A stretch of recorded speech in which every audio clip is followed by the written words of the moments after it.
Step 1, wake up, really gonna rise with the sun. Step 2, get some good, some food in you. Step 3, think real hard about what you wanna be. Step 4, everybody just do your thing. Wake up, today's gonna be a good day. Wake up, today's gonna be a good day. Wake up, today's gonna be a good day. Wake up, today's gonna be a good day. Wake up, today's gonna be a good day. Wake up, today's gonna be a good day. Wake up, today's gonna be a good day. Wake up, today's gonna be a good day. Yo, set your affirmations, aspirations. I got shit to do, the aftermath of preparation. Good food, good mood, blood in circulation.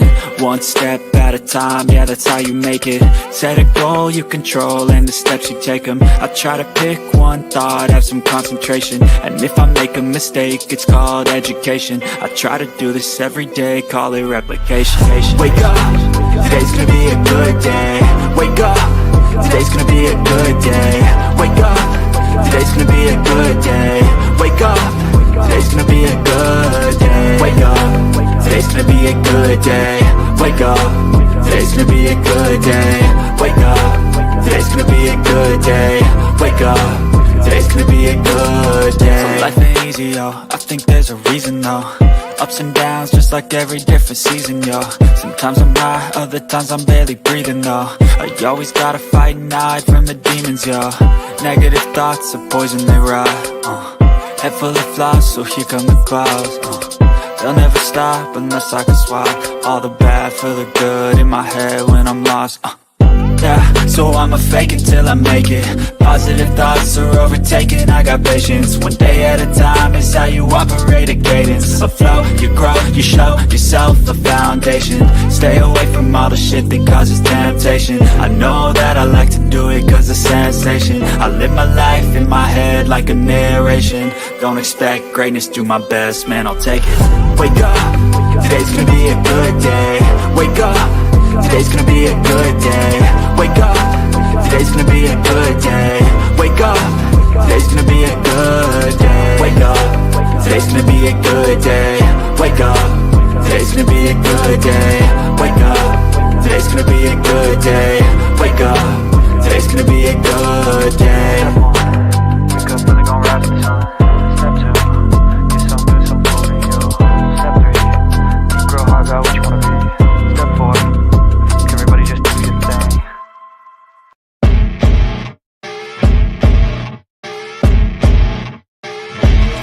As you wake up in the morning, you want to find the latest, greatest information about criminal cases and have an intuitive conversation about the suspects associated with these cases. Head over to the Bullhorn Betty channel on YouTube.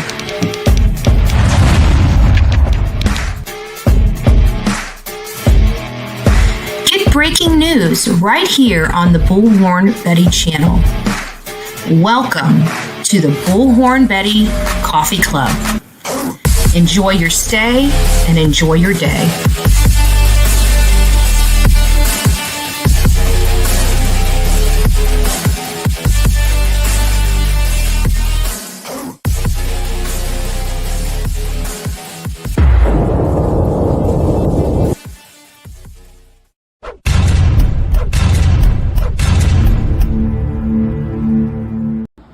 Hi, Bullhorn Betty. Thank you for my shirt. Welcome to the Bullhorn Betty Kids Club. If you shave your cooch, but not your booty hole, is that the same as a mullet?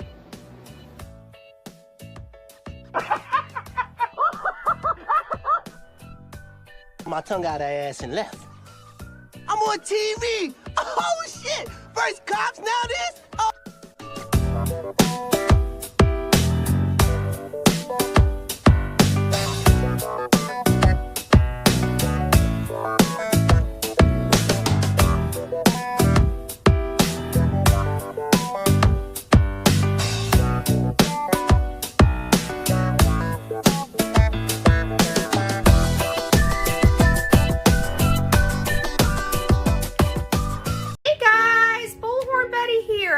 Having a wonderful day. We're discussing the case of Sebastian Wayne Rogers. He's a 15-year-old autistic boy when he disappeared on February 26, 2024, and he has not been seen by video. He hasn't been seen by a private citizen, and there has been no scent dogs to track his location, but we are told that he disappeared and last seen on February 26th.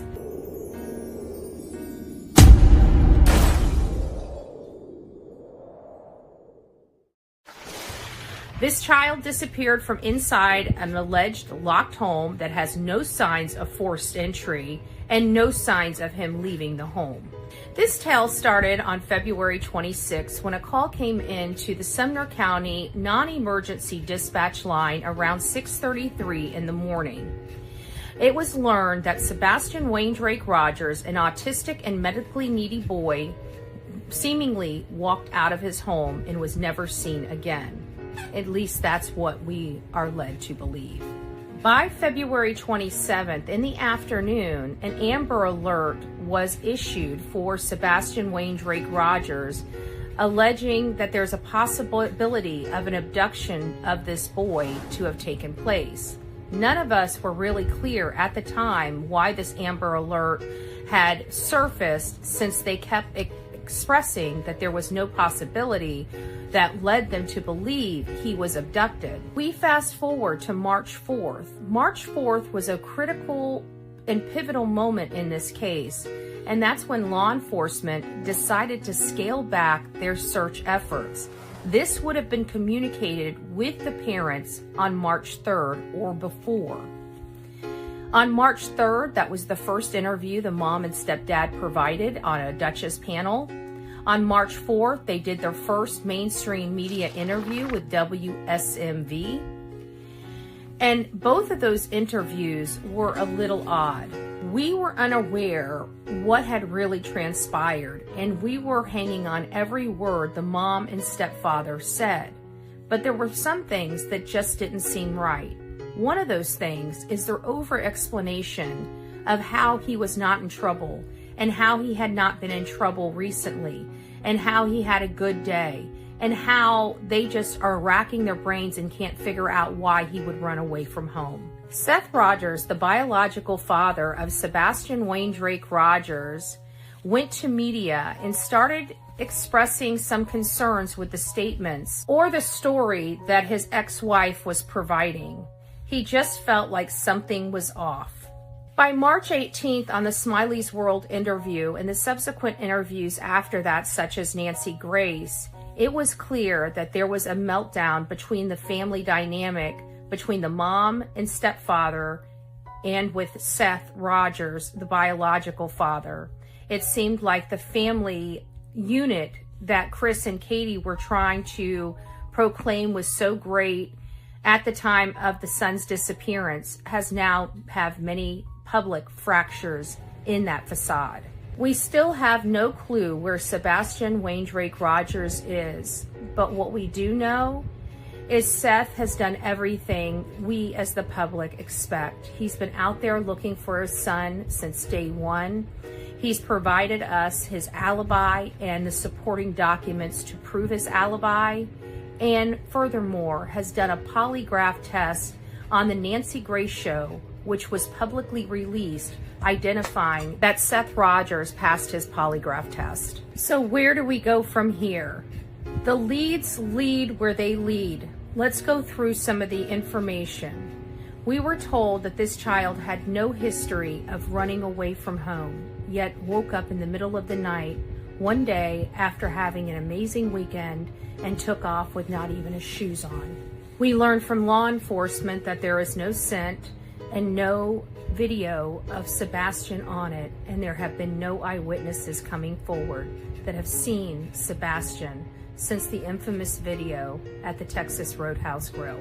We were also made to believe that his life was a very normal life, and then we learned that this mom and stepfather, while trying to conceal the information, have been trying to rehome this child as early as October 2022, and since moving into their home on Stafford Court, have had 5 CPS reports called against them from third parties such as teachers. We were told from the beginning that all parents were cooperative. They've all taken a polygraph test. They are all cleared by law enforcement. However, we learned the only person that had taken a polygraph test was Katie Proudfoot. Chris and Seth had never taken a polygraph test, and again, for months, he proclaimed he had been cleared and passed his polygraph test. The mom and stepdad also stated on many interviews they were doing everything they can. They were searching, they were posting flyers, they were putting up signs. However, their neighbors and their community stated that that was also a lie. They had not seen them. And when they questioned them about it, they got into their camper and took off. The mom and stepdad were seen eating out during search efforts. We're seeing motorcycle shopping during a vigil. And we learned that they went to a motorcycle rally while law enforcement was still searching for their son. For many of us, these are very disturbing and problematic behaviors and actions from the mom and stepdad, which is what raises red flags in our eyes and in our minds. Nothing has been stated to resolve that issue. And lastly, I also find it very concerning that Seth has provided his alibi with supporting documentation. Katie has provided her alibi, whether we believe it or not. She has provided it. The one person that has never provided us one scintilla of information related to his alibi or where he was during the time of Sebastian's disappearance is Christopher Proudfoot, the stepfather of Sebastian Rogers. And he still proclaims to this day that law enforcement has specifically told him and him alone not to reveal his timeline. Again, that's not something that is typical. Typically, the person that's the furthest away, their alibi has no relevance to the case. So since his has relevance to the case, wouldn't that conclude that he is an integral part of the Sebastian Rogers case?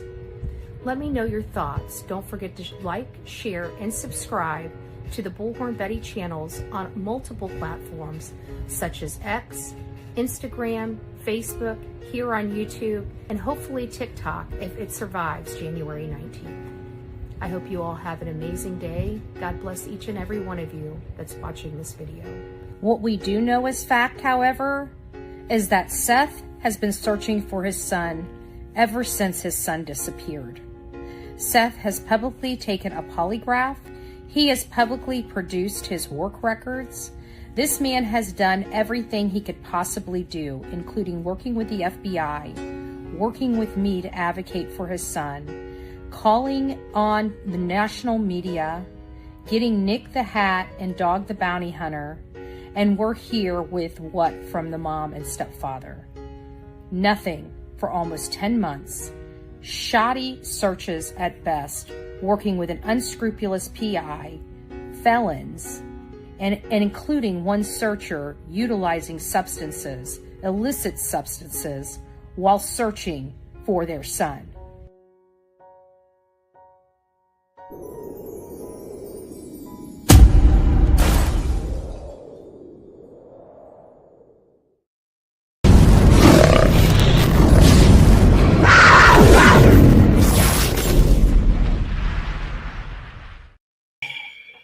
Well, good morning, everybody.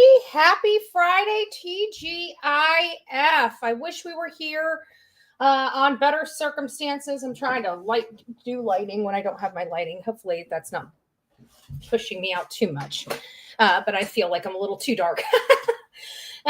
So, as you all know, tomorrow is going to be a very sad day because we fought for a year to bring a young man home and to bring him home safely. And here we are a year and 2 days later with no resolution. This is not only hard for me, this is hard for my audience, but more importantly, this is very, very difficult to be walking through for his father. Now, I'm not going to have anything to say today about the mother and stepfather. You guys know I have a lot to say. But today, we are going to put all that down. Tomorrow, we're going to put all that down. And Monday morning, we will get back to work. Right now, the only thing that matters is Sebastian Wayne Drake Rogers and finding him and bringing him home. Seth went on his channel last night with one of the hardest lives I witnessed. It was difficult for me. I know it was difficult for our audience. And I know it was very difficult for Jen, Tony, and again, more importantly, Seth. I'm tired of calling Seth his biological dad or bio dad. I'm tired of it. Seth is Sebastian's dad. Not his biological dad, his dad. I'm sick of having to put bio in front of dad. We will no longer do that on this channel. Seth deserves the respect of being his only dad.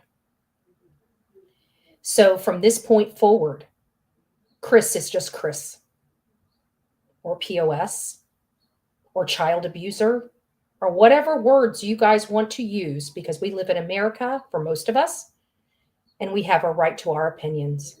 We have a right to our words, because our founding fathers gave us that right. So you may call Chris whatever you want to call him. You may call Katie whatever you want to call her.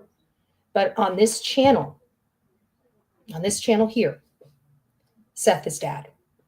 We're no longer going to refer to him as bio dad. He's more than a biological father. He's a dad. He's a daddy. He loved his son. He loves his son, and he wants to bring his son home. He's never failed his son. He's never given up on his son. The only failure Seth ever had in this here is trusting that his son was okay.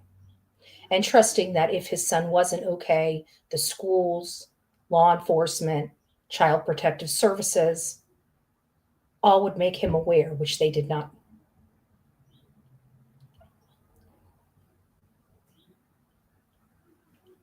I'm working very hard on my words because, again, I have a lot to say when it comes to Sebastian and to the failures that happened to him that brought us to this moment.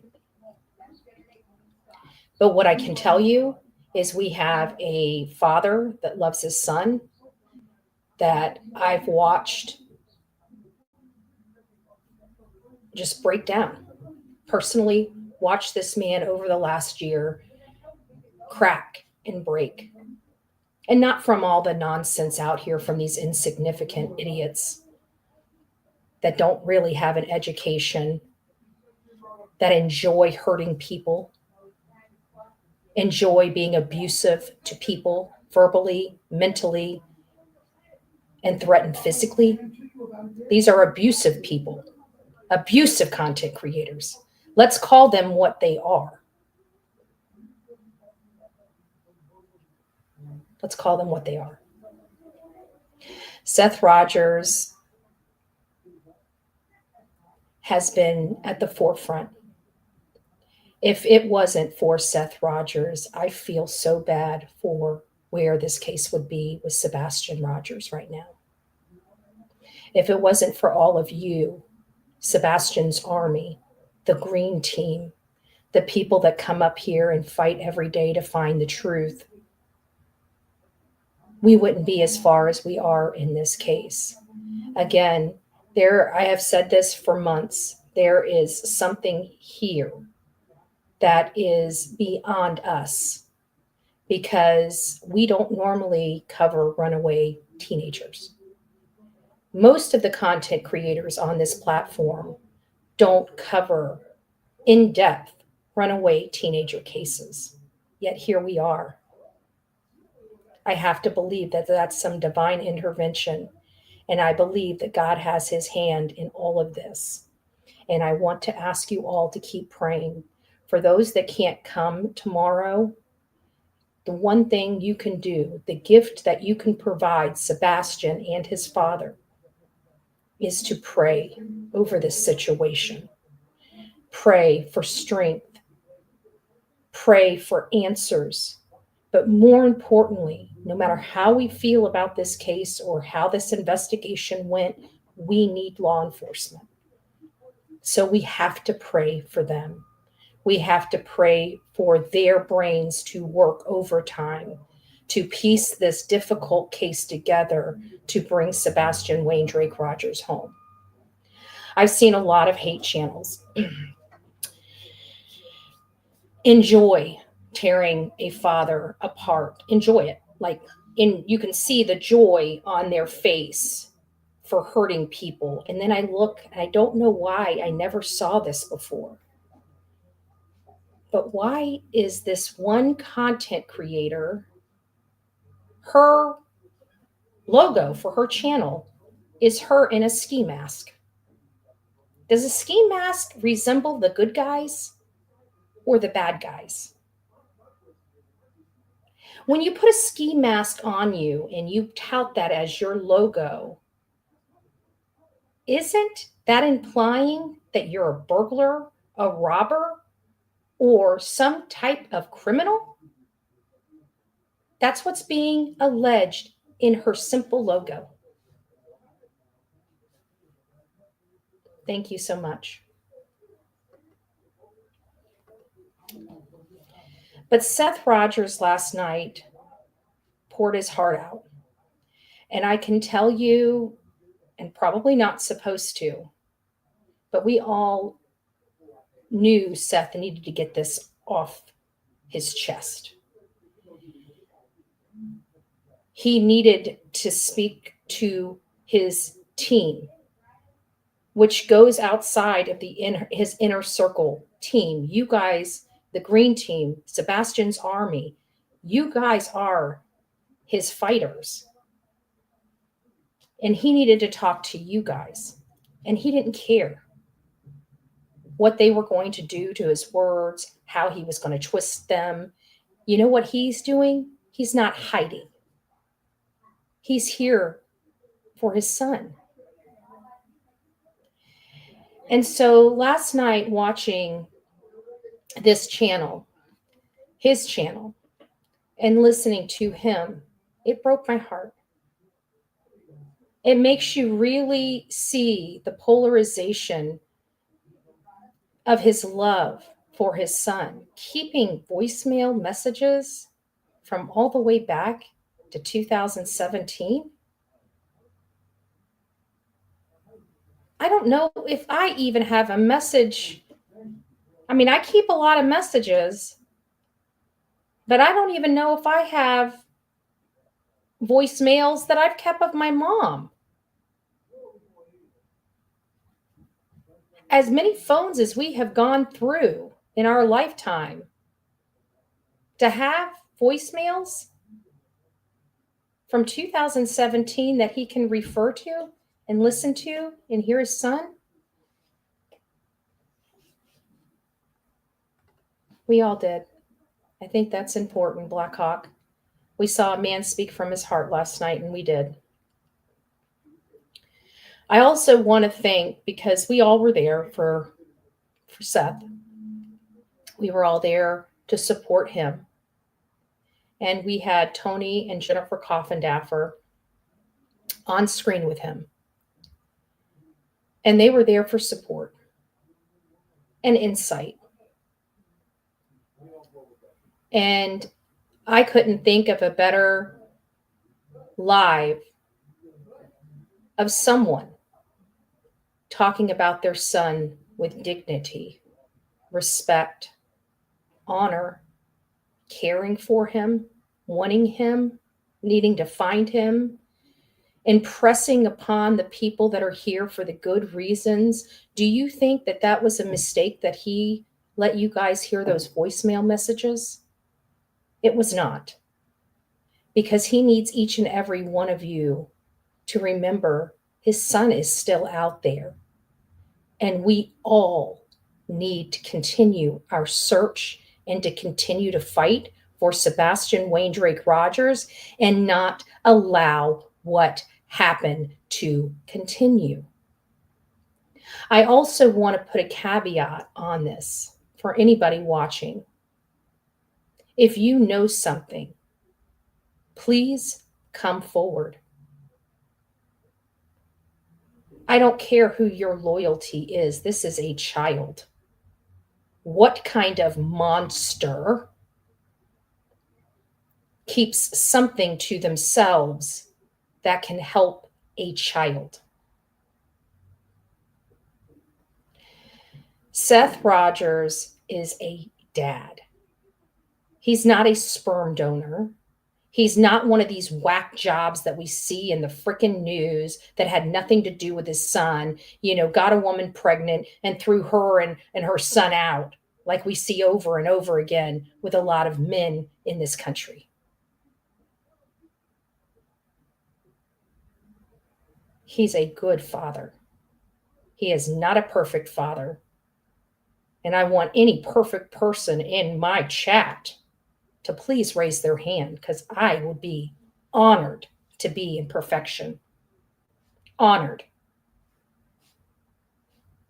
No hands raised? Oh. Interesting. Interesting that there are no perfect people in my chat. It's fine. It's great that we finally all, even the haters in the back, understand.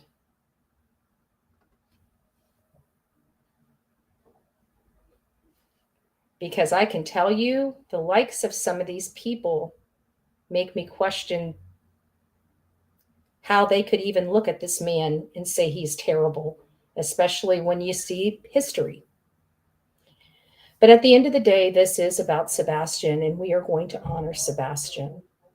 I don't know how to bring him home other than to keep his name out there. I don't know how else to help other than keep his name out there. We know for a fact that it's very hard not being able to speak my mind. I have to be honest with you. This is one of the hardest lives I think I've had to do in a really long time, because I have so much, just like many of you guys, that is just weighing on me.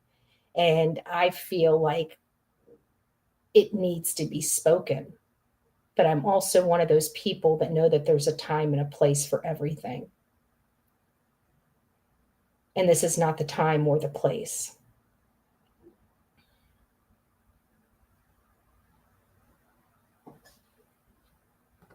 Amen to that. Amen to that, Seth. So I think what would probably be best is I'm going to play a few clips in this live. We're not going to take the entire live or play it or pick it apart or any of that. If you want to watch it, you can go over to his channel and you can watch it. You can watch it in its entirety, and I hope everyone does. Because what we saw in this video, and much like any other of his interviews, we see a desperate father trying to find his son. He has the urgency. He wants his son found. He's speaking to his son. He just wants his son home. He doesn't care about anything else other than his son coming home so he can put his arms around him. That's it. That's it.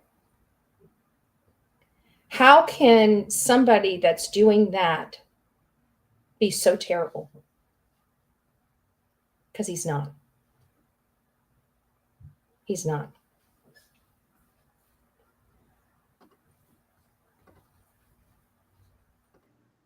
Things need to stay where they were at when he left. So when he comes back, it's where he left it. And hold on. Sorry, I missed that. Maybe I'm cried out and I won't do it. But just walk by his room, or I just see something that's his, and it's like I don't want to move it. Things need to stay where they were at when he left. So when he comes back, it's where he left it. And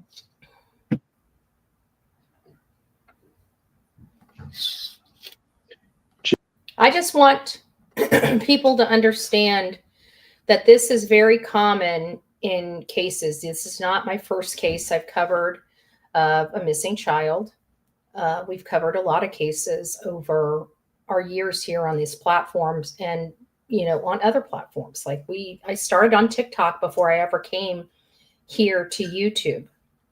And I got to say, one thing about the parents that we cover is, especially, to be honest with you, the moms, they're the ones that have the toughest time. They're the ones that can't function. They're the ones that are angry and don't want you touching any of their child's stuff. They don't even want you opening the door, going in the room, or possibly moving one item out of place that child put in a particular place.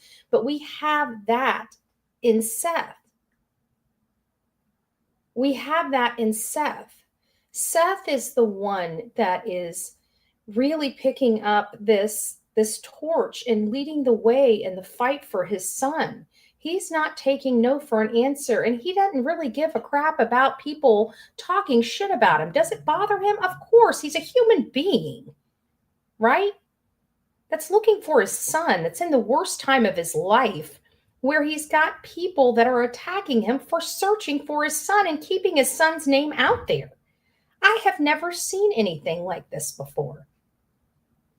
Ever. And not only that, but he's the one that's been vocal, looking. How are people being so mean to a father that has one goal and one goal only? To find his son and bring his son home safely. That's it. That's it.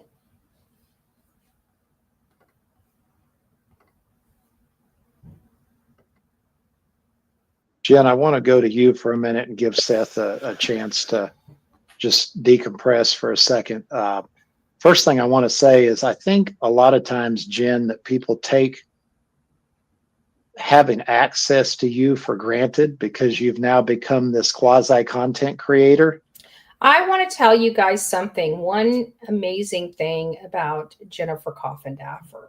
Okay. I didn't know who she was when she first started talking about, her experience. You guys know I gravitate to more law enforcement. For whenever I'm doing this stuff, I'm not really going to a whole lot. I mean, I support, the people that are supporting these cases, like Clutch Them Pearls and Brittany J, the Lab, Pascal, anybody that has a positive message that is really advocating, and I mean advocating for Sebastian.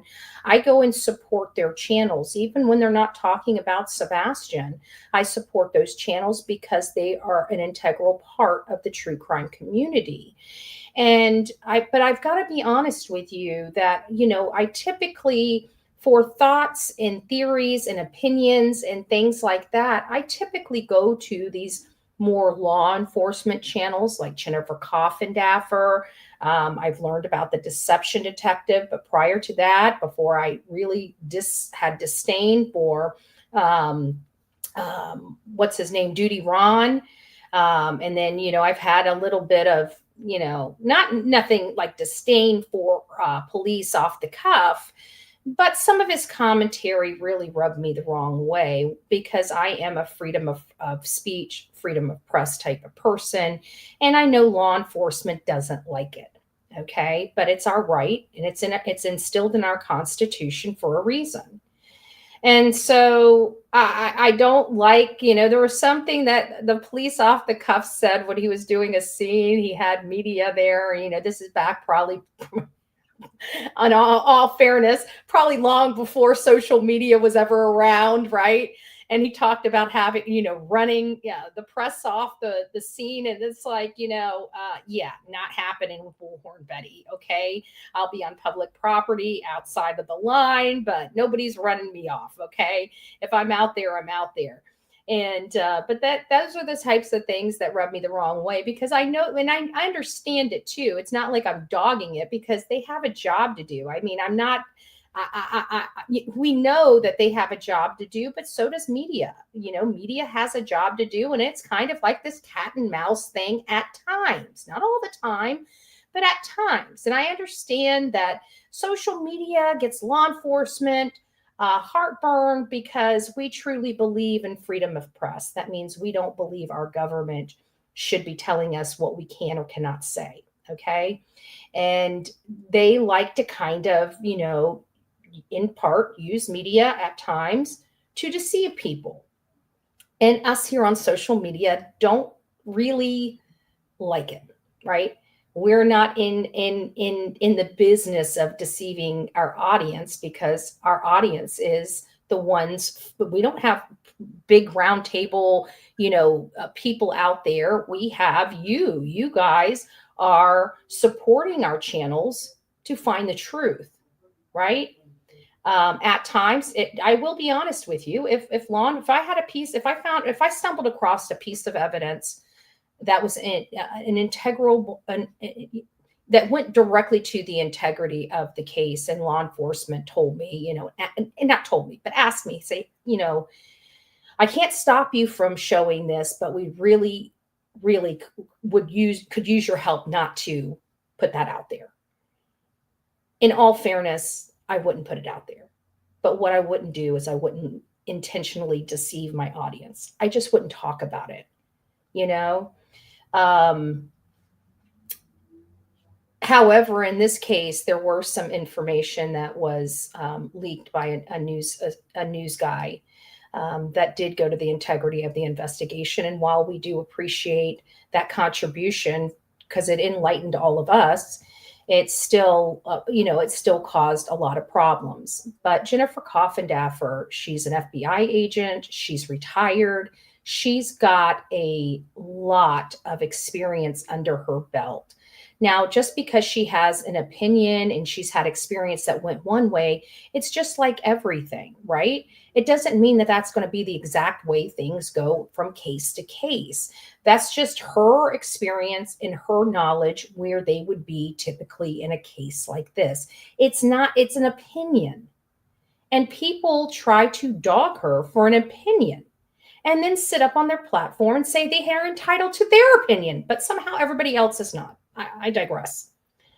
So Jennifer Coffindaffer has a lot of great experience, and I love hearing her explain what she feels is going on in the case. Because let's face it, these other yahoos, including myself, do not have this kind of experience. Okay? We do not have this type of resume. So what do real people do when they don't have experience? They go to the people that have the experience. And that is Jennifer Coffindaffer.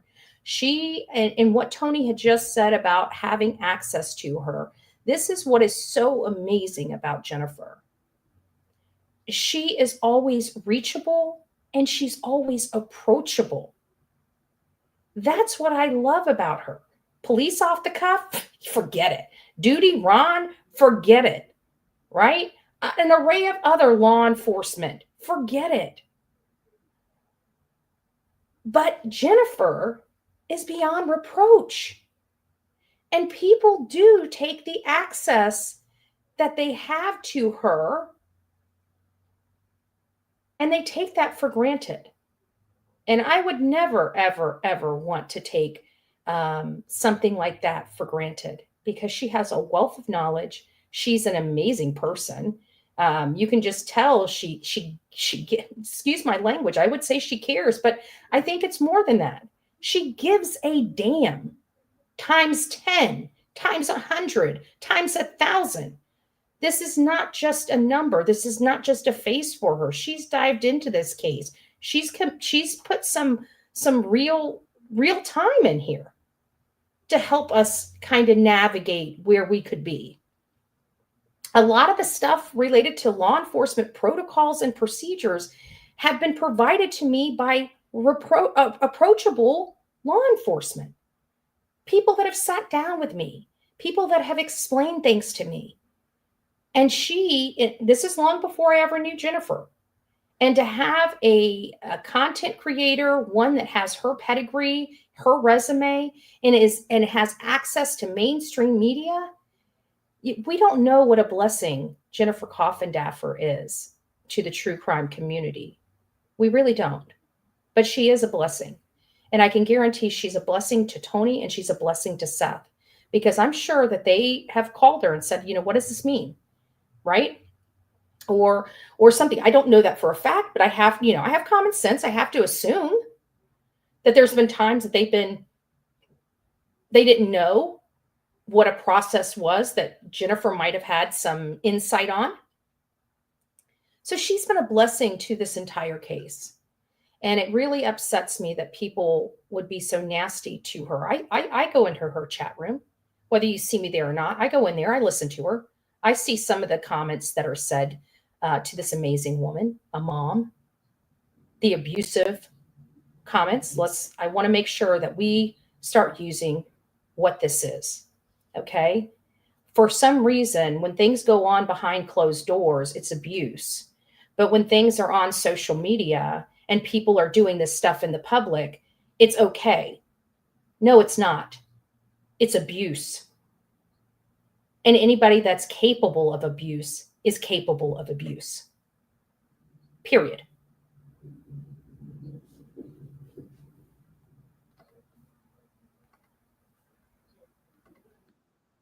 And I think that, having access to you, being able to speak to you, being able to get your opinions on things, a lot of people take that for granted because you're one of us now, so to speak.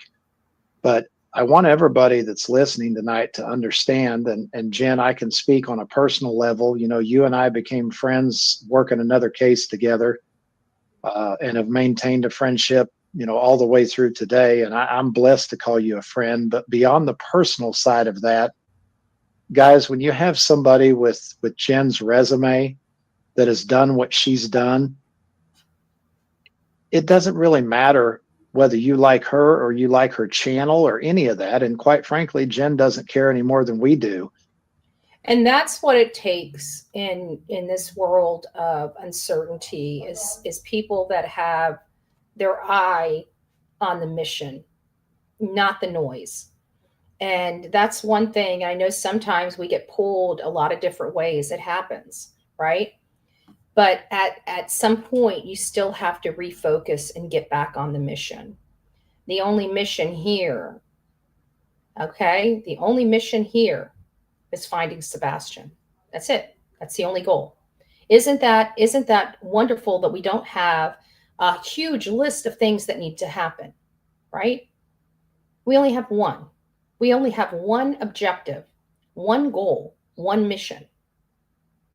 And that's Sebastian Wayne Drake Rogers. Let's not forget.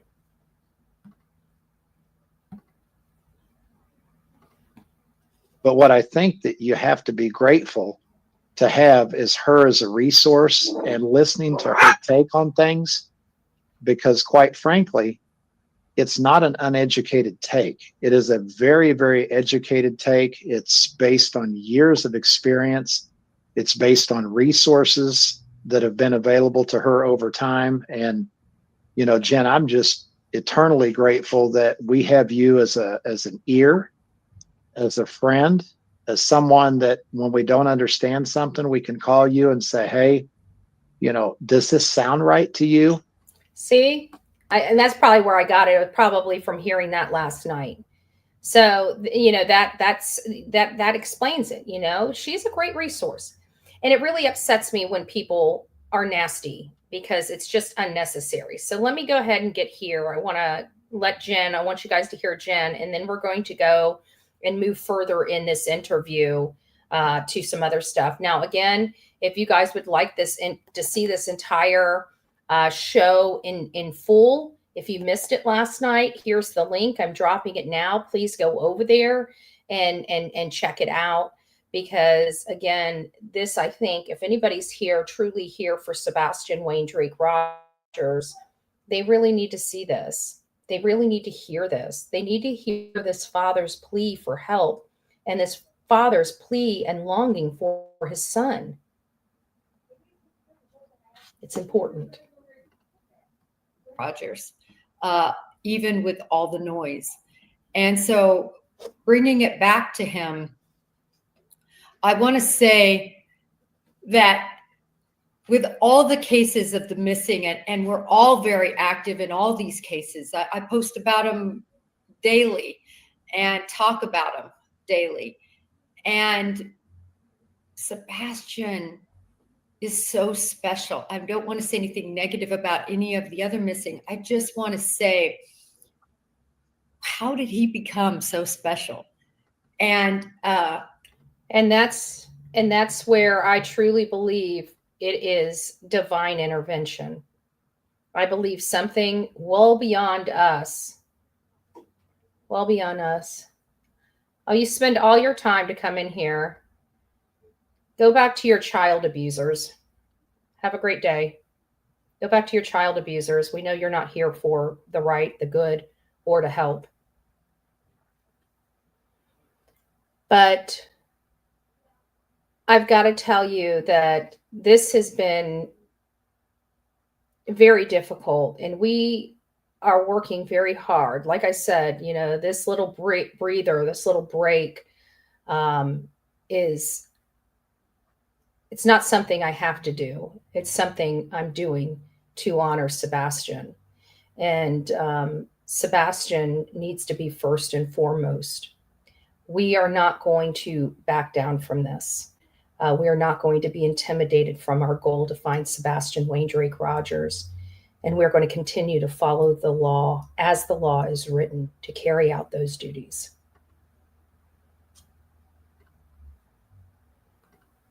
I think a big part of it to start, Seth, was your honesty about him, your rawness, moments good, moments bad, but always moments honest. That is the truth. And people crucified him for that. But thank God we learned about Sebastian. Thank God we heard those stories. Thank God we got a little opportunity to see. And I want you all to stay to the end, because I got something special to show you guys that I was unaware was up. And it was very endearing, but it really, I think everybody should see this. So, and it's just a reminder for those that haven't. So stay to the end, and I'm going to show you guys something that was showed to me last night by Seth. And I've got to be honest with you. I'd like to share that with all of you, and you guys can go back and see it as well. And you brought him to life, I think, for everyone. The pictures that were chosen, starting with the snake. I mean, look at his face. Seth is literally trying to hold back tears as she's talking about his son and about his snake. And you just see this face, and he's trying to hold it back. There he is.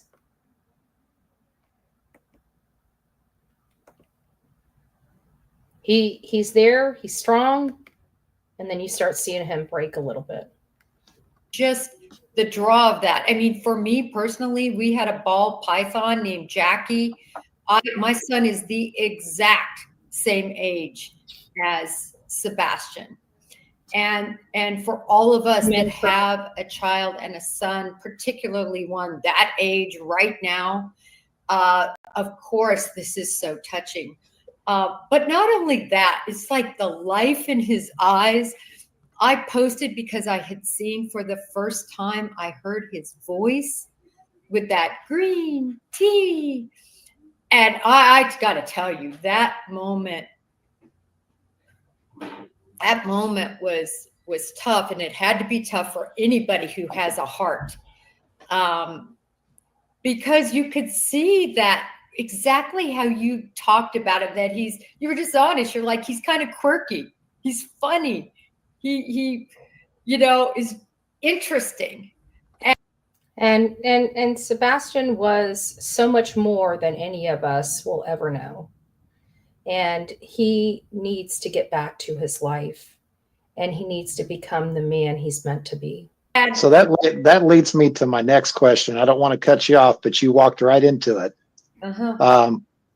You and I were talking on the phone the other day, and we were trying to wrap our brains around what exactly it was. You and I have talked about Joe Petit. Okay, so we'll just pass that. You guys can get that. There's some other stuff on here I wanted you guys to hear. Hold on a second. There we go. Okay. In their house, I gave them to one of my psychologist friends, and I had this individual go over them, and they were just like, it's night and day between your house and their house. And it's just like, I don't understand how a child can live in your house, how your child could live in the house and you not interact with your child. And that is important. If one thing that you know about Seth and the things that I've learned about Seth and his parenting styles, he is a very hands-on. He loves to teach his son things. He was looking forward and is looking forward to teaching his son how to shave. We heard stories about how he taught him how to cook. This is a dad. I can tell you, my dad didn't know how to cook, so he didn't teach me how to cook, but he knew about electrical and plumbing, so he taught me electrical and plumbing, So that's what dads do. They love to teach their children. They love to see their children grow up. The things that I learned from my father, I still use to this day.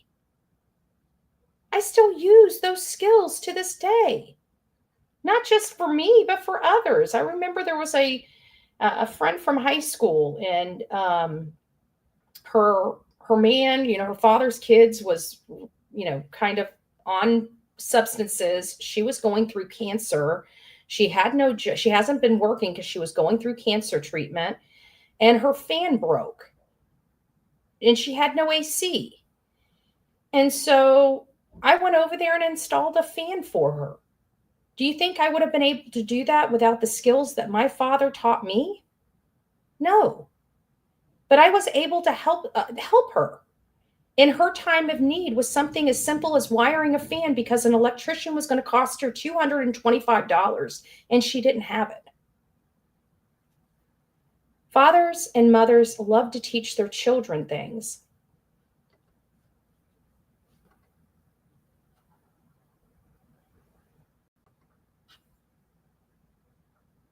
Always like that. And unfortunately, one of those is my ex. I don't know what happened to her. She was not always like that. Talked a lot, and I know I've talked About her, it would be the last day she worked for us. Oh, period. That's the one I wanted to say. Hold on. Look about time on social media. Hold on. Putting out. It's not involved. It is not evidentiary in this case. And they came back even so and went to a clip of something. This could turn the case around. Sorry, I didn't realize. I got the wrong I'm not going to spot. sit here and say that they don't know what's going on or that they do know what's going on. Okay, we'll go. Zero evidence that he's deceased. But what do you say to these people guys. that we keep hearing over and over again that say, well, I don't know why people are blaming this person or that person or whatever. There's absolutely no evidence at all in any way, shape, or form. What do you say to that? From what you know and what you've seen and what you can talk about, what do you say to the people that say that, well, there's just, by golly, there's no evidence? lack of evidence is evidence in itself. And we have said that from the very beginning. Is when we first learned that there was no scent dogs that picked up on a scent, there was no video, and we didn't even know, to the extent of some of these video recordings or what quality some of these recordings were, because the only experience we had with one of these recordings was on March 14th when Nick Barris dropped the lights video. And let's face it wasn't really that good. I mean, that particular camera had a horrible imagery, whereas the one that shows the trash truck going by at 5 something in the morning is a crystal clear imagery, or the one that saw that the bunk video that they're, Jen is about to discuss, related to the person, taking off after his dog a few blocks away, not even on his street, somehow up, I think further up, like by Devon or something. Like, why would he go that way if he's running away from home? It seems like he'd be exiting his community instead of running into the community. But, whatever the case may be, the video had pretty freaking clear images. So we have a variety and an array of different quality of imagery in that community. But the one thing we do have is a lot of cameras. Okay. There are a lot of cameras in that little community. Thank God. Thank God. So let's listen to what Jen has to say here. I see where particular people are guilty of abuse, negligence. My son's not here because they weren't doing their job as a parent.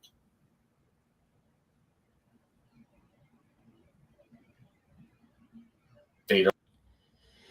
I'm just going to play this because time and place. I know we have a lot to say about some of these things that are being stated, but we're going to reserve our commentary. We're going to go over this video more in depth on Monday. So please get over here and review it in its entirety so we can have a good conversation about it on Monday morning.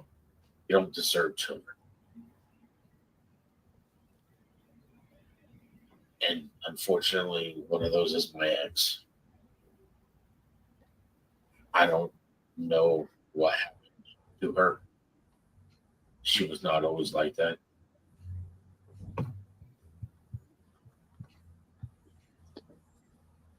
Seth, a little more specifically, we're obviously not going to talk about anything we can't talk about. But the contrary. There's a mountain of evidence, correct? Yes. And that all the people that make it seem like that Sumner County just has nothing and that they don't have a clue, and there's just, it's just, he disappeared like a unicorn, poof.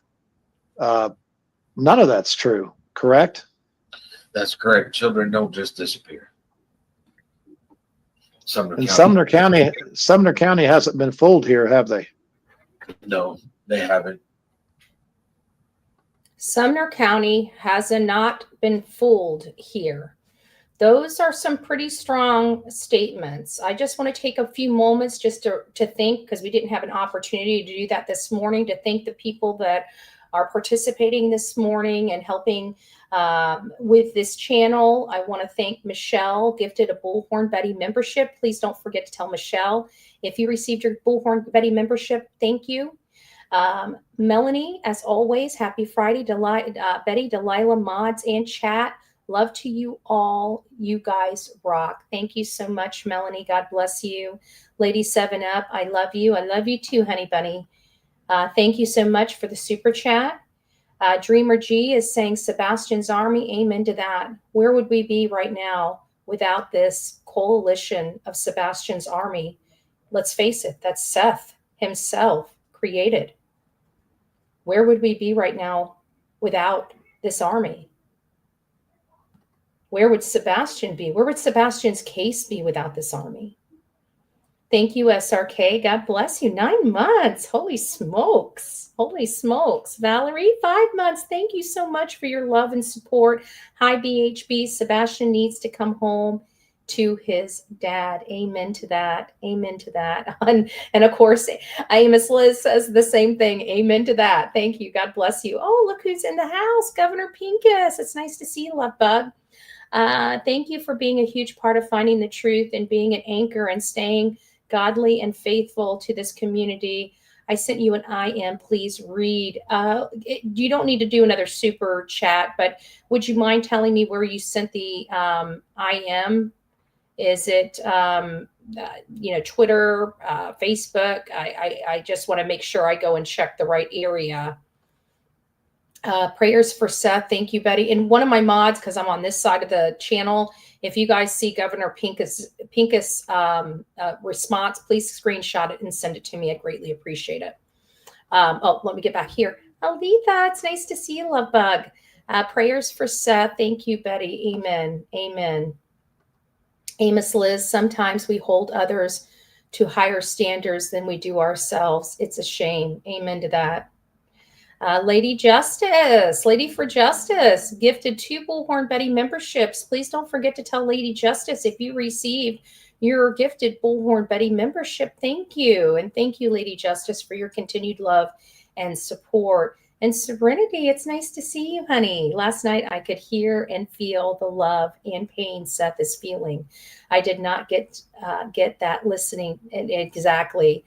To me, it was just words. And I think a lot of people did that and felt that same way. And Gigi for life, thank you so much for the super sticker. God bless you all. God bless you all.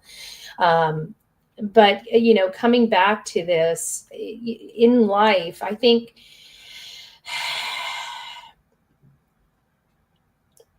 I don't feel like commenting. We'll comment further on everything on Monday. I think right now I just want to keep it to Seth and Sebastian and just withhold and just reserve those thoughts and commentary for a more appropriate time. Okay.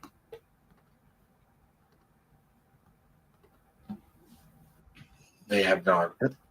I'm communicating with them almost every day. We're going to stop right there. Almost every day. So this is a huge change from where we were just a few, let me get a little bigger, from where we were just a few months ago. And this was one of our goals as a team, right? As the channel. We knew early on after corroborating, not just taking somebody's word for it, like corroborating the crap out of Seth. And making sure that we were on the right track. And I felt with the information provided and substantiated that we were on the right track. And at the end of the day, we knew Seth did not have any involvement in the disappearance of his son. And so we knew that law enforcement wasn't speaking to him. We were hearing, now I really don't believe, in part that Katie and Chris were speaking to law enforcement as much as they were implying that they were. I feel like law enforcement, especially in the early parts, were just calling them for timeline stuff, information,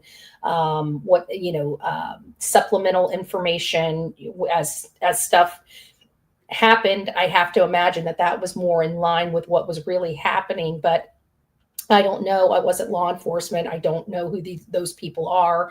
I have never had a conversation with those people. I don't know, what law enforcement was saying or doing with them at the beginning. But it appeared at that time, Seth was the one being ignored and not informed. And one of the goals that we went when we were, running with our Clear Seth Rogers campaign was to get law enforcement to speak with him. Even though I'm a content creator and I love information and I love to have, breaking news for my channel, at the end of the day, our channel is designed for victims. We are victim focused. So at the end of the day, we would rather have a father getting information than us getting information. And so at least one of our main goals that we were trying to accomplish, and that was just to get communication with the father, that has been accomplished. And again, he's been very cautious about what he says. He's not trying to violate any confidentiality or ruin that line of communication with law enforcement. And I had choices for myself personally, whether I wanted to get behind that or not. And of course, I support Sebastian, thereby supporting Seth and what is best for this case. So I put my own personal frustrations with law enforcement to the side for the betterment and the benefit of this case. And I got to tell you that it's been quite difficult for me because, some things do bother me. I'm a human being, and I'd like to know things are going a certain way. I like to have control myself, right? But there's just things in life that are outside of your control. And what do you do when it's outside of your control? You let go and let God. Okay. And that is one of the hardest skills to learn. Learning to be powerless. It is one of the hardest skills to learn, and to let go of something you feel you can fix, knowing you cannot fix some things, right?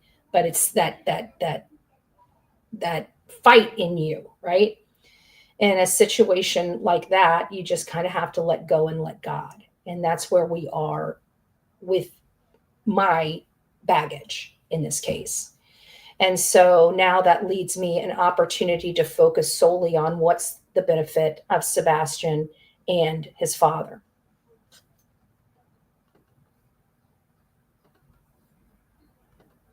Obviously, from my understanding, she had her attorneys at her interview. I don't have attorneys sitting here telling me how to answer questions. I'm not going to sit here and say that they don't know what's going on or that they do know what's going on. I just know that they are working this case to bring my son home. And they are working it. And they have information. If I can jump in really quick. And before we let Jen jump in really quick, I think that also was a goal of ours for this channel, was it not? To find out whether we are further along today than we were on February 26th. That was a goal, right? In addition to getting, having law enforcement open this line of communication with Seth. Well, that's been accomplished now, right? We now know that they are further along than they were on February 26th. So, it's all about being victim focused and goal driven.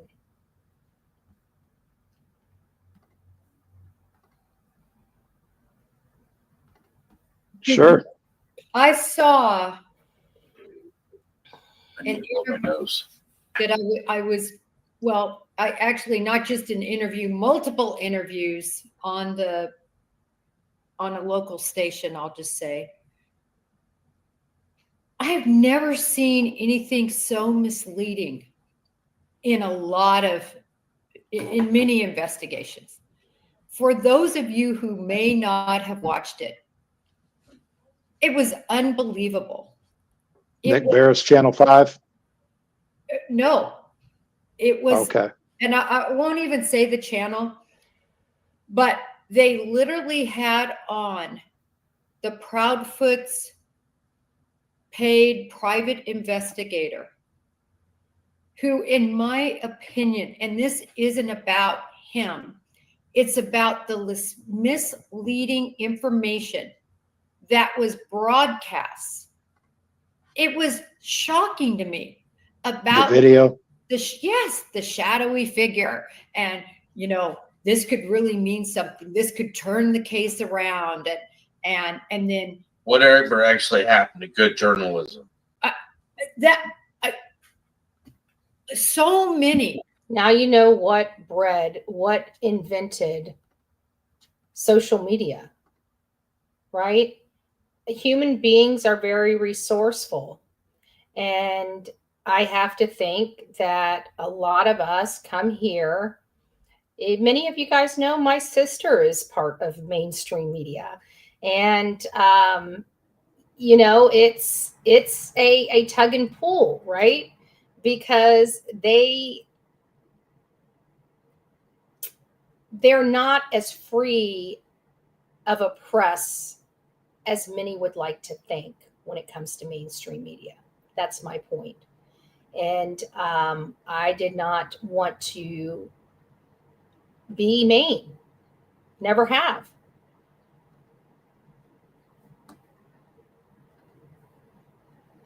Have reached out to say that is Thank you, Teresa. No, it is not evidence of somebody who took Sebastian. And actually, that PI got on television and said that they were trying to figure out whether that could be Sebastian. Did you hear that? He could be the break in the case. Break it, but not just a break in the case, like somebody taking Sebastian, but that could be him, like walking or whatever. That could be him. Most misleading thing I have seen in this case, and it's wrong, and just bad. So I wanted to touch on that because I really hope they retract that. I hope they come out and they say we've learned more information, even after they received a statement from Craddock, who is the sheriff now. He wasn't before, for those who don't know, but he's always been assigned this case, and now he's the sheriff, but he's still the main guy for Sumner County. And Sumner County is still the main venue holder, right? They're still the lead. He came out and told them, no, we have analyzed that. We had it within the first 72 hours. Star. That person, it's not involved. It is not evidentiary in this case.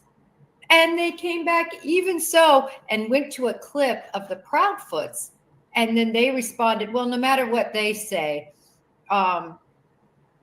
we still think it could be a break in the case, So just trying to run a narrative, it appears, is what Ms. Coffendorfer is trying to convey. So I wanted to get kind of closer to the end because we're kind of running out of time here. And I wanted you guys to hear the parts that broke my heart. Now, again, you guys are more than welcome to go see the entire interview. I'm posting it again for you. So you're not just hearing just my commentary over it. I like even me, I like to go and review the raw footage. And then I like to hear other people's commentary on it, to see if maybe some other people are thinking things that I haven't thought of or other things like that. But I like to look and review something in its entirety. And I have to think that there's a lot of people in my chat that are the same way, that would like to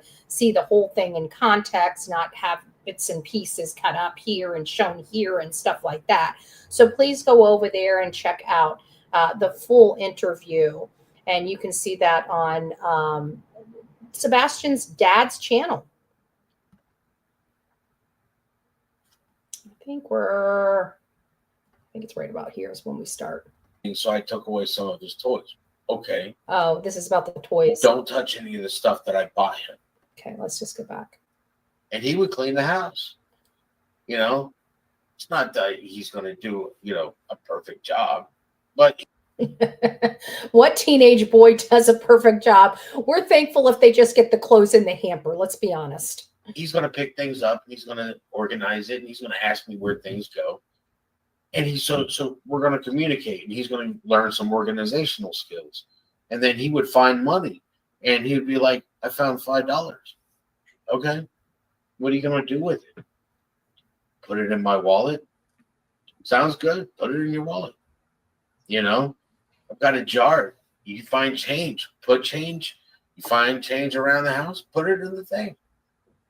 He would do that. Then we would sit there, and on days we would pour it all out on the table. And I've got change rollers. So we'd sit there and count out the change, and then we'd pack up rolls, 50 cents for the pennies. You know what? Whenever Seth was describing this to me, it was very personal for me, because to be honest with you, that's exactly what I did with my dad. I remember my dad used to save all this change, and like one day a month or one day every few months, he would put us to work. It'd keep us out of mommy and daddy's hair for a little while, right? But my father did the same thing. He dumped out all the change, and we had to separate the pennies and the dimes and the nickels and the quarters, and we even had $50. I don't know if you guys see $50 anymore, but we used to have the big $50 that we also separated, but we didn't roll those in rolls. It was only up to the quarters. But this story resonated with me. Like, I visualized it because that's what my dad did with me as well. I don't know how many other people did that with their parents, rolling the coins and the pennies. And for my dad, we always had to put a stamp on it. So because he took all that change and deposited it, so we had a stamp with his name and his account number, so he could put it in the little bag and take it to the bank and stuff like that. So it was a very endearing memory that actually brought my own touching memories back to me as well. $10 for the quarters, $5 for dimes, $2 for nickels. And I mean, it all adds up to life's bills. Seth, I have a question for you. Did you, not to bring this down, because those are all such beautiful things, and we so often take all that for granted, right? The good, the bad, and the ugly with our kiddos that we get to enjoy daily. But I want to ask a question. Did you know, before all of this started, did you know about Sebastian and his responsibilities to clean up the room, and that he didn't clean up the room and he would have his things taken, and then he didn't clean up the room again correctly or what was expected, and that Chris Proudfoot took everything, put it in a box and threw it away? And I'm not going to really comment too much on that aspect of it, other than, I would see some of these techniques possibly working with a normal teenager, run-of-the-mill normal teenager with a bad attitude, which you guys all had teenagers if you had children, and you guys know what type of bad attitude I'm talking about. Something about teenagers. As soon as they hit 14 or 15, your hair starts sticking up and you're ready to pull it out, right? So I could see some of these techniques potentially working on maybe a normal child that's struggling with some disciplinary stuff. But for a medically needy person that I just think that had to have been really rough, because I think of my stuff, and, I was grounded from stuff. My parents took stuff away from me. I think all of you guys have taken, toys or electronics or, good gosh, the phone or the car keys, right, away from your children that didn't do something right. But and in all fairness, I've actually seen parents, which in all fairness, I understand this, sell their children's car, right? They were caught drinking or speeding or doing something that could injure them or somebody else on the road. And it was a final, I understand that. But this is somebody's toys. And we know how important with autism that they have their things and they're able to put their things in places that they want their items to be, and not necessarily where somebody else wants their items to be. And so it just seemed like this understanding of that was lacking, I think, is probably the sweetest and nicest way I can present that. Rid of it. Did you know anything about that? At one point in time, it was brought up to me, and it was brought up to me. I have a tub of Sebastian's toys, but Sebastian loses pieces of toys.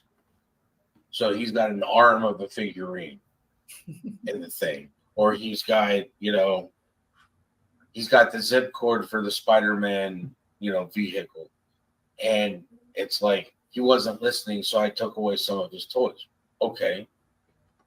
Don't touch any of the stuff that I bought him. If I bought it for him, it's not your place to take it.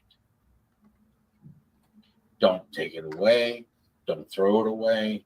If you don't want it there anymore, you let me know. But every time I went over there, Sebastian had a rack with all of his toys, so I could see all of his toys. I didn't know that they were throwing away toys because he wouldn't pick them. Yeah, I was just curious. If it's broken, then obviously if it's broken and can't be fixed, you should throw it away. And you should explain to Sebastian, hey, you broke it. It's no longer whole. I can't fix it. So now you have to throw it away. That's how you should communicate with him, so he knows that, hey, you take care of your stuff, and then you don't have to throw it away because it don't get broken. And that's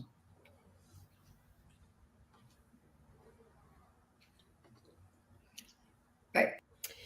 It appears the toy situation does bother him, but that's not where we're going to go. Let's go on ahead to the end of this, because this is where my heart starts breaking. Sebastian's voice.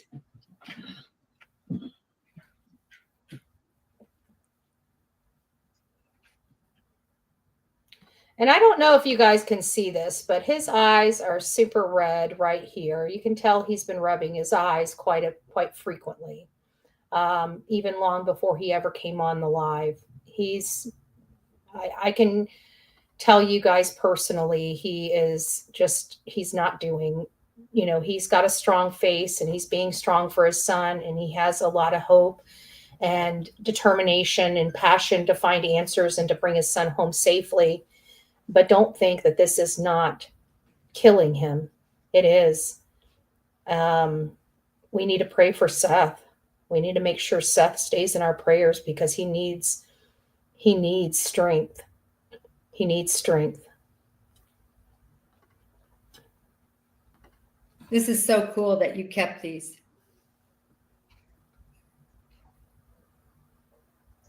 This one was May 16th, 2017. I want to ask you guys, how many of my beautiful, and I know you guys are beautiful people because you guys are here and you guys fight right along next to me on every case. Every case we come to, you guys are right by my side. I want to know how many of my beautiful people in here keep voicemails from their children for years. To be honest with you, as hard as this is a first for me. Out of all the cases I've covered, now, granted, I've had, parents that have kept their, voicemails from their children, recent voicemails. Aw, truth in time. Aw, you guys are sweet. I don't know what it is, but to save them from 2017, I've had parents leave their children's cell phones turned on and pay the fee monthly just to hear their voicemail, hear them answering, hi, please don't forget to leave me a voicemail at the tone, stuff. stuff like that. You know what I'm saying? And just, this is a first for me where a father, I have them from 2012. Wow. This is a first for me. It's a first. I have to be honest with you.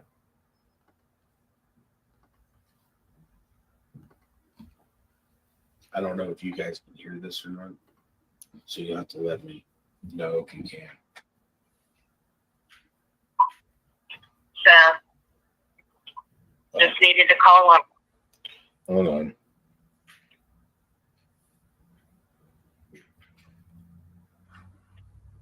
Oh. Hi, Daddy. Sorry to tell Mom. Please call. I love you. Bye.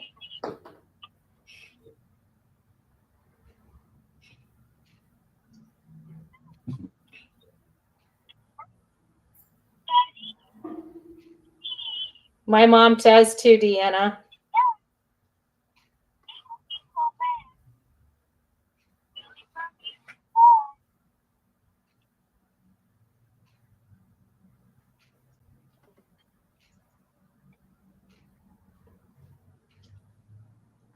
Your wish was song? It just started. Hi, Dad. I know this is gonna sound weird, but tomorrow's picture day. So could you send some decent clothes over to me so that I can wear the decent clothes and be handsome for my birthday? We don't have decent clothes, Mom. So I can be handsome. Did you guys hear him say that? So I can be handsome. He is handsome. He is handsome. I'm gonna go back 10 seconds. I want you to hear that. Decent clothes over to me so that I can wear the decent clothes and be handsome for my birthday. We don't have decent clothes, Mom. Do you let me wear whatever I want to wear for birthday? Well, for picture day. Mom. Okay. I need to wear decent clothes. I know. Stop, Daddy. Will you please send decent clothes?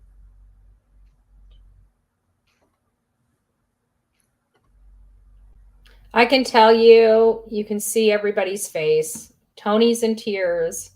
Seth is in tears. Jennifer is choking up. This is hard for everybody. You know, this is hard for everybody, but we get to hear his voice. We get to hear how sweet he is. We want to hear his voice again. We need somebody to step up to the place so we can.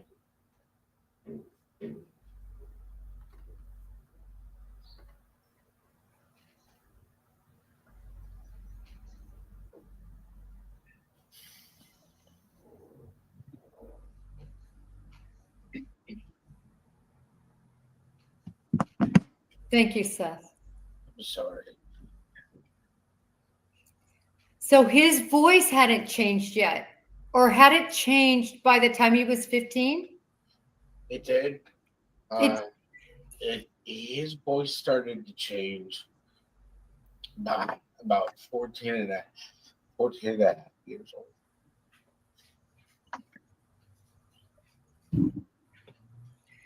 Precious.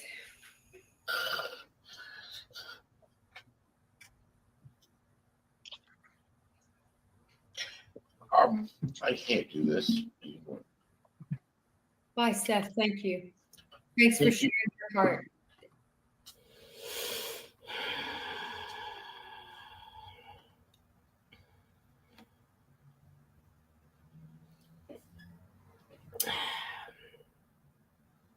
It's hard to watch.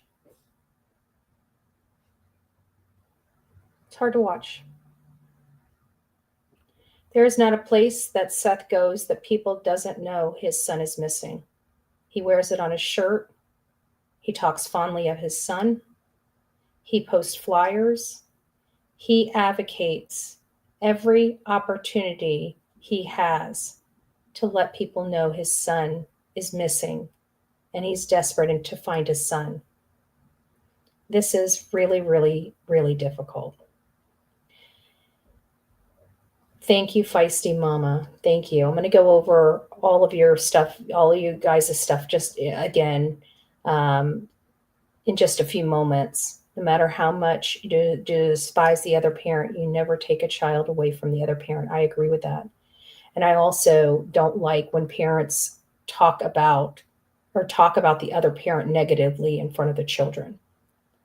I absolutely denounce that. And quite frankly, when it happens around me, I also verbally say it. I don't care where I'm at. I don't care whether it's my business or not. I'm just one of those people, right? I let people know that that's not good. You can have frustration and anger, but let's face it, you can't pick who your mom and who your dad is. And criticizing and hurting your child to hurt the other parent, that's abuse to me. That's the worst kind of abuse outside of physical and, SA, but that comes in a second, because I think more people don't realize that their words destroy their children when they're angry with the other person. I never liked it when my parents were doing it, and I absolutely disdain that kind of behavior from any parents. So I hope, you guys, if you're doing it, just understand it hurts children. If you love your children, stop. Stop. I told you guys that I was going to show you guys something. Before I show you, I just want to go through the milestones. We've already went through them, but I just want to thank all the people that are continuously here and continue to support this channel. And so thank you all for that. Thank you all so much for all your continued love and support. I'm not going to read them again, but I'm going to get down because there were some new ones that did come in. And I want you guys to read those or see those as well. Please, if you received your gifted Bullhorn Betty membership, don't forget to tell the respective person, thank you. Are you cold? My little baby's cold. Oh, her little ears are cold. Her little ears are cold and she's just shivering. So thank you, thank you, thank you. Robin says, we love you, Seth. Please try and stay strong. Love you, Betty. See you all tomorrow. Oh, this is wonderful. Don't forget to come up and say hi. Phil, thank you so much. Teresa, for your super sticker. And Feisty Mama, no matter how much you despise the other parent, you never take a child away from the other parent. Amen to that. Amen to that. So I'm going to share something special that I didn't even realize was on Seth's channel. And I can't believe I didn't realize it was on Seth's channel, but I didn't realize it was on Seth's channel. And I wanted you guys to get an opportunity to see this because it was so cute. And I think it really, really, really just shows the spunky, amazing personality of Sebastian Rogers. This is him right here.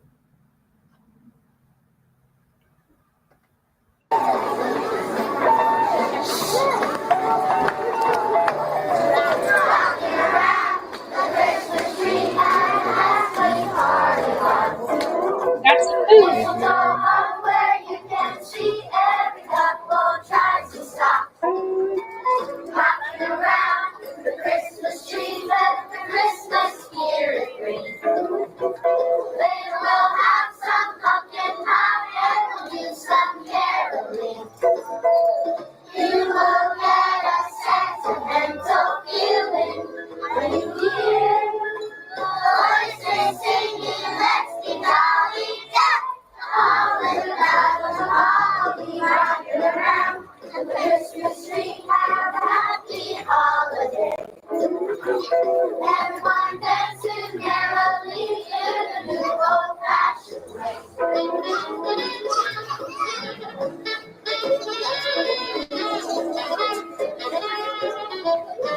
He's playing it. He's playing it.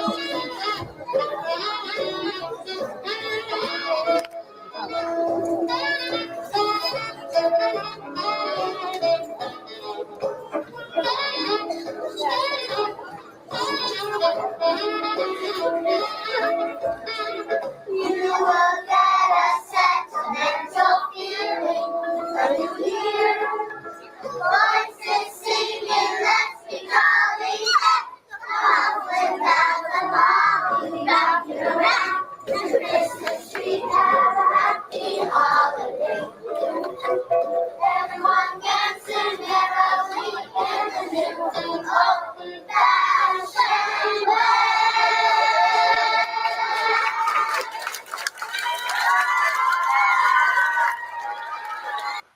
What a little gentleman. He even bowed.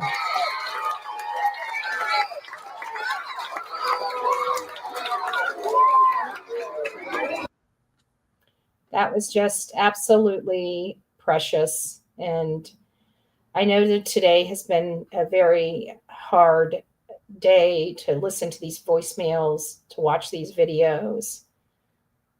Just remember, these are what's fueling Seth to continue to fight and hunt for his son. And if you hear anything, even if you want to be confidential, trust me, we will keep you confidential. We just want intel.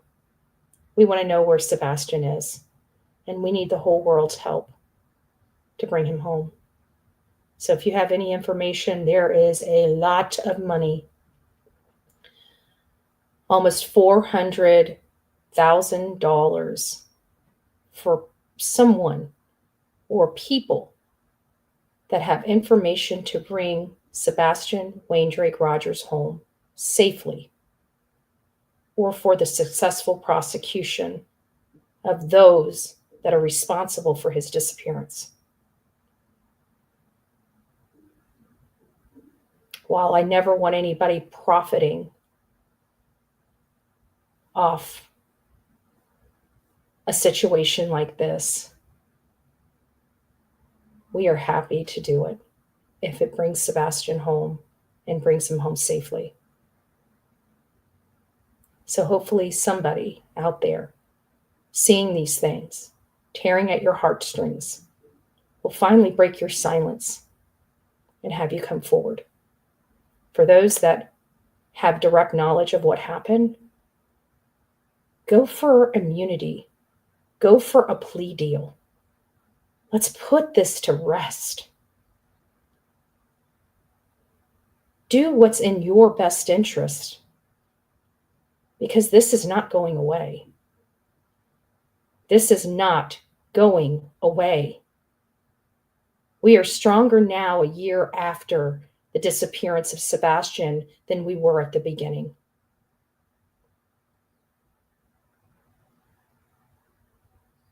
Please keep Seth, but more importantly, Sebastian Wayne Drake Rogers in your prayers. And guys, for my content creators out there, Seth is not Sebastian's bio dad. Seth is Sebastian's dad. Remove the bio, because he is the only dad that this boy has had. And it's the only dad that this boy will ever have. There's no two fathers here. There's one dad. Let's start remembering that and showing Seth the respect he deserves. He is not just the biological father, the sperm donor. He's this boy's father, his dad, daddy. That's what this channel will be referring to. And again, I could care less what you refer to the other people as, but on this channel, when we refer to Sebastian's dad or father, we know exactly who we are referring to, because this channel will show the respect Seth deserves. God bless each and every one of you that have stuck with me, that continue to go through this case with me. God bless you all. Just remember, we're all here because of divine intervention. If you don't believe in God, you should, because like I said, this is a case none of us usually cover. And not only are we covering this case, we're fighting, and we're fighting hard. Take care. From the East Coast to the West Coast, we are everywhere true crime is. We are asking for the public's help. We are searching in the woods. We are doing what it takes here on the Bullhorn Betty channels to find answers to the most alarming cases we have been watching on the news. I can tell you personally that I have traveled this entire country seeking these answers and bringing that content right here to you here on the Bullhorn Betty channels and Bullhorn Betty Crime Stories. We are happy with the work that we've done. We brought many answers to the public, and we have defied mainstream media in our pursuit of the truth in these cases. We will continue to work, we will continue to fight for these victims, and we will continue to tell their stories here on my channels. Welcome to the Bullhorn Betty brand of channels and the Coffee Club. Thank you for your love, thank you for your support, and more importantly, thank you for allowing me to bring these victims' stories to each and every one of you, advocating for each of these victims. God bless you, God bless America, and more importantly, God bless our victims.